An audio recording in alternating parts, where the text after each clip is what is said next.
Mayor বদলায়, কিন্তু বদলায় না নগরবাসীর ভাগ্য। দীর্ঘ ১৩ বছরেও উন্নয়নের মুখ দেখেনি গাজীপুর সিটি কর্পোরেশন। নতুন প্রশাসক দায়িত্ব নেয়, তাই প্রশ্ন এবং প্রত্যাশা, এবার কি বদলাবে নগরের চিত্র? দীর্ঘ প্রতীক্ষার পর নতুন প্রশাসক নিয়োগে আশাবাদী নগরবাসী।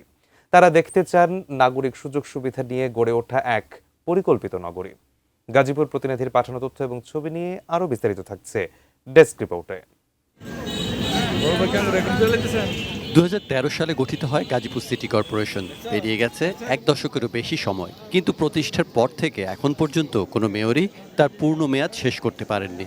ফলে উন্নয়ন কার্যক্রমে স্থবিরতা, পরিকল্পনার ধারাবাহিকতার ঘাটতি, সব মিলিয়ে হতাশ নগরবাসী।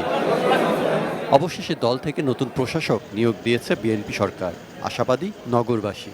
গাজীপুরকে আবর্জনা ও জলাবদ্ধতা মুক্ত করার কাজকে নতুন প্রশাসক অগ্রাধিকার দেবেন, প্রত্যাশা তাদের। প্রথম দিন নগর ভবনে এলে উষ্ণ অভ্যর্থনায় তাকে বরণ করে নেন সর্বস্তরের মানুষ এবং নগর ভবনের কর্মকর্তা কর্মচারীরা।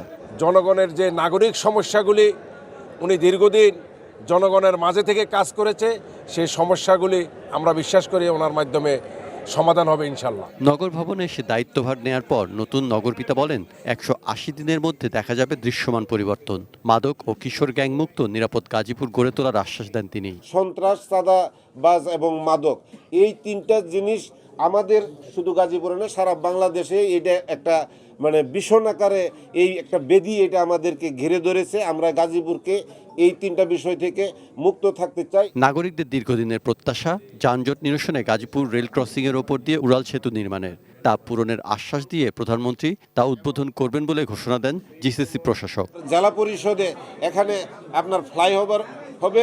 এই ফ্লাইওভারটা আর হলো আপনার কাশিমপুর নাউজোর বাসনের যে তুরাগ নদীর যে ব্রিজ, এই দুটা ব্রিজ আমরা ৬ মাসের মধ্যে দ্রুত এটাকে আমরা আগিয়ে নিয়ে যাচ্ছি।